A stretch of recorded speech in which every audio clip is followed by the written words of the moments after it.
from falsely calling the police and reporting a structure fire on the very woman she owed money to, and I called the police on her because of all the times that she was out there screaming, to standing on her porch laughing while emergency responders rushed to investigate her fake report. Hands full like this, and she's laughing. She goes, "I thought your house was on fire." This is the moment a disrespectful defendant gets destroyed by Judge Judy. Lisa Volz thought that she had every angle covered. She had a folder. She had a counterclaim. She had a story for every single question. But by the time Judge Judy was done with her, she'd walked herself into a public judgment, a dismissed counterclaim she could never refile, and a courtroom record of every lie that she told. This is what it looks like when a person mistakes their own excuses for a legal defense. Lisa Volz didn't come to court to tell the truth. She came to perform. She walked in carrying a folder she clearly hoped would act as a shield against the facts, ready to play the role of a persecuted mother. what she had called me and told me my 10-year-old daughter what she thought of me. In Judge Judy's world,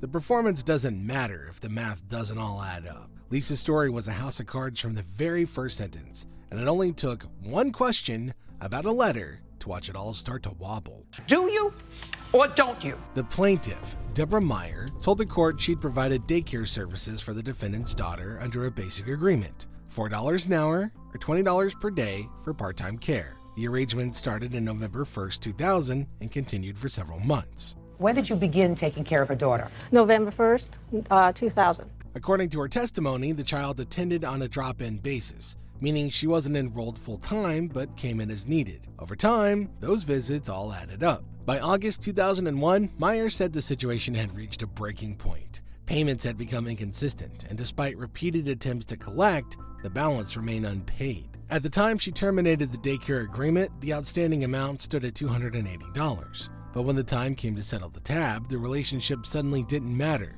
The excuses started pouring out like a broken faucet. She went frantic saying that she didn't have the money, that Social Security messed up her check. Lisa served up a rotating menu of reasons why the money wasn't there. One week, it was a messed up check from Social Security. The next week, it was school clothes taking priority. And giving her some money, or not getting my daughter the things she needed for school and giving her all the money. Yeah, she spoke like Deborah Meyer was a massive corporation that could absorb the loss, rather than a neighbor running a small business from her home. Now, most people would feel some sense of shame sitting across from somebody they owed money to, but Lisa seemed to feel a sense of entitlement. She honestly believed that her personal financial hurdles were a valid legal defense for breach of contract. The judge shut down the Social Security error story before Lisa could even get to the punchline. Make up a baloney story for me. As Deborah stood there, visibly frustrated, she explained the reality of the situation. She had sent certified letters. She'd made phone calls, Telling me she didn't have the money for me. Every time I called her 3 times. She had even begged for a mere $30 payment just to show that Lisa was acting in good faith. But excuses were only the opening act, because when Lisa realized that she couldn't win on words alone, she stopped defending herself and started going on the offense. Lisa's response to these pleas wasn't to pay, it was to ghost her. And when ghosting didn't work, Lisa decided to go on the attack. That same day, Ms. Voss also called state licensing and told them I had used profanity in front of a child. Lisa snapped mid-testimony, trying to paint Deborah as a predator. She started arguing about her daughter's needs, trying to frame the $280 debt as a choice between her child's well-being and Deborah's paycheck.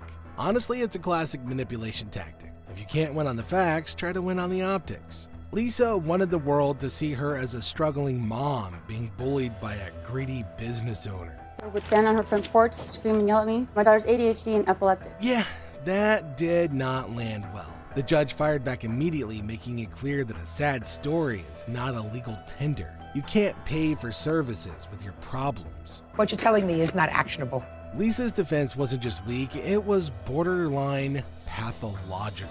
She had moved past simple excuses and into the territory of active harassment. The most chilling example came from a neighborhood afternoon that should have been harmless. Deborah's husband was using a fog machine to entertain the daycare kids, creating a bit of an atmosphere for their playtime. Every neighbor on the block saw children laughing and a harmless toy. Lisa saw a way to bring the hammer down. The policeman comes in, he goes, well, we got a call that there's a fire in your house. Most people would be mortified to admit that they did something so reckless, but Lisa stands at the bench and tries to justify it. She claimed that she was genuinely concerned for the safety of the house. The courtroom had no response for that. Neither did Lisa's logic. I thought her house was on fire. I apologize for. I wasn't being a smart. I saw smoke coming out. You would think of fire. Now, most people with 2 brain cells would have stopped there, embarrassed by what they had done, but Lisa was just getting started. The fog machine, that was just the beginning. Lisa's campaign was systematic. She didn't just call the police, she called the state. Over the course of several months, Lisa filed multiple reports with state licensing agencies trying to get Deborah's daycare license revoked. Claims that Miss Ball said that me and my husband were rolling in the dirt fighting. She wasn't just trying to avoid paying a $280 bill anymore. She was trying to destroy the woman she owed it to.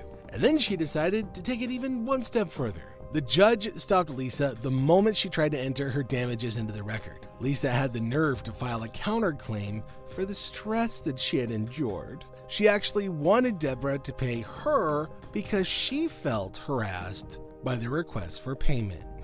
Judge Judy didn't even blink. The only person doing the harassing was standing right in front of her. I don't care. When asked why she needed daycare if she wasn't working, Lisa claimed her social anxiety made it hard to help with homework. Yet she had plenty of social energy to fuel a neighborhood feud. The judge wasn't buying the diagnosis as a legal shield. Lisa's disability was a convenient mask that she only put on when it was time to take accountability. The second she was the aggressor, her anxiety seemed to vanish. Next thing I know, police is knocking on my door because she claims I was harassing her. Lisa's version of reality was entirely based on her own words, but the plaintiff had something much stronger: Lisa's own handwriting. Throughout the trial, Lisa tried to pretend that the daycare was terrible from day one. She claimed that she was insulted and slandered. She used this as her primary excuse for withholding payment. Explain why you don't owe her for the time she took care of your daughter. For the slander she did to me. But then the receipts came out. The judge produced a letter written by Lisa in October,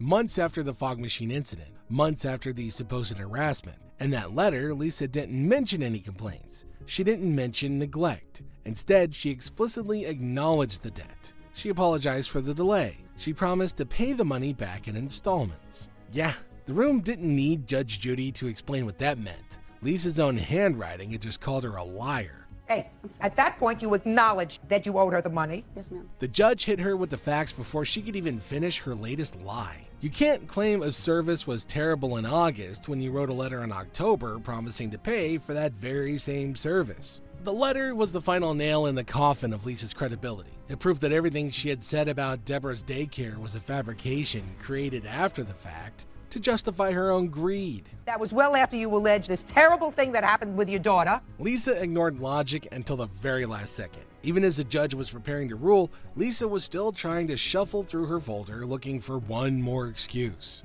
She had filed a counterclaim for thousands of dollars, acting as if she were the victim of a neighborhood daycare owner.